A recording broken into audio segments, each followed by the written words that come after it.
I went to a game yesterday, so I haven't, done what I usually do with the game, but I will have a look at more depth today. But I think we've been a little bit unfortunate.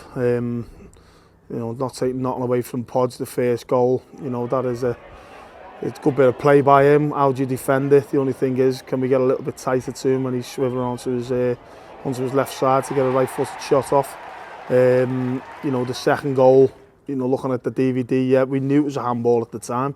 We knew that it did hit Big Ryan's hand, but it was on the lead up to it.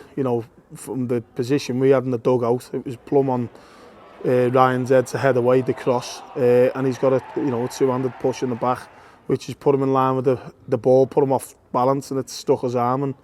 And when you heard the referee's whistle go at the time, we thought it was for a foul. I think everyone on the ground thought that. Certainly the feedback we got from people up in Hartlepool after the game as well. So that was unfortunate for us. The third goal was well worked, but did a 2-goal lead, and they were playing with a bit of confidence. We can do a little bit better than that in regards to the third goal. They'll look up on it as a very good, well worked move, but we'll look at it where we could have maybe stopped it. But everything else in between, the breakdown of the game, as I say, just whizzing through it. They didn't cause us too many problems. We had, a decent couple of chances in the first half, a couple of set plays, long throws. And obviously the bigger one is the Reece Turner opportunity, 5 minutes, or just right on half time actually, to get us back to 3-1. When he's hit the crossbar, it's hit the line and come out instead of going in. That would have given us a platform for the second half. But what it did do, proved that the lads have got a great togetherness and a willingness to keep going and keep battling. And that's what we did second half. We were the better team.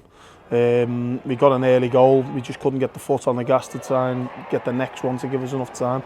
The second goal come a little bit too late, but we kept plugging away. We played some okay stuff. And we're disappointed to lose the game, in a game that we probably thought we should have took something from. But, we keep saying the same thing. It's the same as Crewe last time, Cheltenham at home.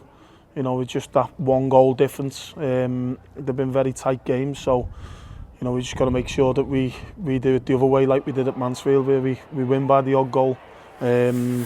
Because I'd probably say over the last 4 to 6 weeks, a lot of our performances have been good.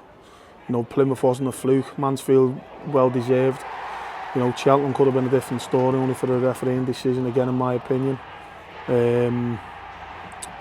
We've done well away at Scunthorpe in the cup, so we've had some good performances, but we probably haven't had the results to match it. But we have picked up 2 wins recently, so we're looking to start the new year and back that up again.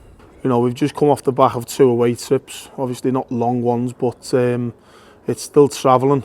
There's a bit of preparation into the games. There's been a little bit of training in between, and as I say, the good thing that we've got is obviously the extra night sleep's rest, and it gives us an opportunity, myself and Kenny, to go over to Crewe yesterday to watch them against Accrington.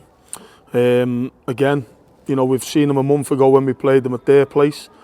I respect the way they do things. They do try and play the game in the right way. And like any League Two side or any team in anywhere that you come up against, there's strengths and weaknesses. We've just done some DVD work on them with regards to where they can hurt us, the threats throughout the side that they have. And we've also touched on bits where we can hurt them as well. Where we can implement our strengths on their weaknesses, because we can see bits in them that we seen a month ago, and certainly raised its head again yesterday and on the DVD session that we've done again this morning. So we've had that extra extra sleep. I wouldn't say a full day, but it's an extra sleep recovery. So hopefully that'll play its part in a game that comes at the end of a difficult period with regards to how quick the games come, and certainly over a festive period when it's not like any other period in the year. There is a getting out and visiting family, and travelling, training, everything that goes with it. So as I say, hopefully that'll play into our hands, that extra bit of recovery. But we know it'll be a tough game, like every game at the level is. We've done our own work on the opposition again. We know that they've played particularly well in a couple of games recently and probably haven't had the results to reflect that. We're exactly the same, but I've got respect for Crewe. I think it's a fabulous club. You know, the manager's a long-serving manager. They play the right way, and as I say, they've got good players, but we've seen things where we can get after them as well. So we're hoping to start 2017 on a positive note. You know, back home in front of our home fans.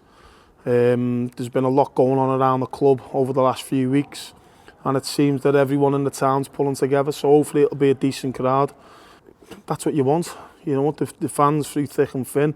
You know, every club goes through ups and downs, you know, some worse than others. We're going through a difficult spell, but it's been like that for a few years. As I said in the past, it's been very, very hard, or it must have been very hard for the chairman and the board of directors to run a football league club. You know, in this day and age where people are cutting back and they can't find the extra pennies to come and watch football, and you know, other things like, well, we say attendances and whatever. It's been very, very hard for them. So obviously we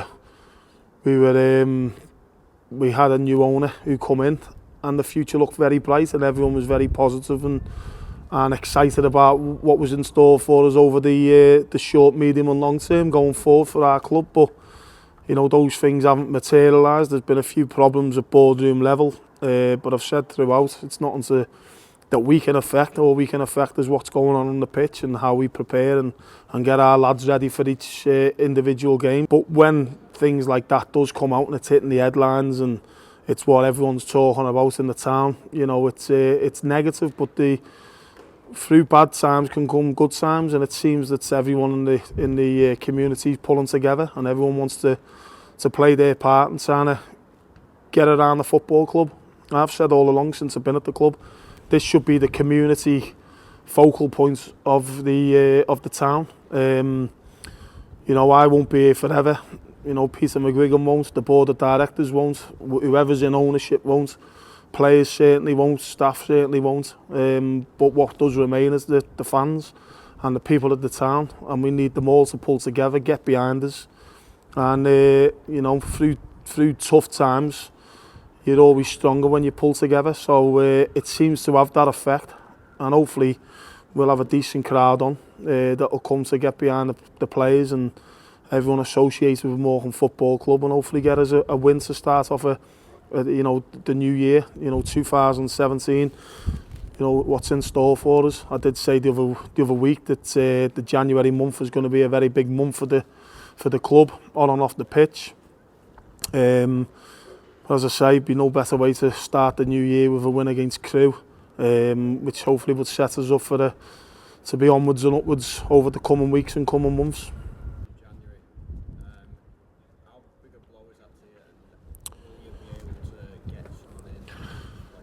Yeah, we're working on things at the minute. Obviously, we've got a few loan players that we've got to, you know, make decisions on, and we've got to see what finances we have available.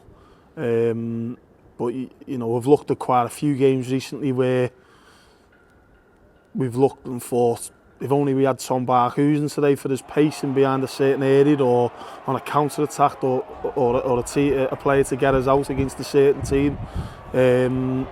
And it's exactly the same with Stockton. You know, they've been two of our better performers in the first half of the season, and they've played large parts of the games and you know, really contributed. You know, Cole with his physical presence, his hold-up play. We've seen him numerous times over the years. We have been looking at him in the past.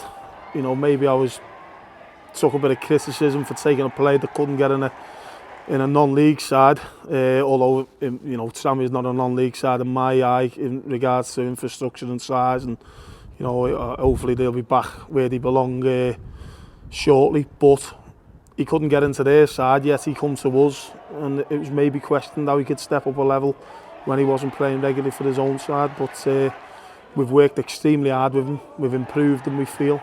I think he thinks that, well, he feels that himself, and we think he's gone from strength to strength. Obviously, he's got 10 goals. You take anyone's top scorer out your team, it's very difficult, but he certainly contributed, and he's a very good player for us, and we'll miss him. Cheers for walking through with them boots on, lad.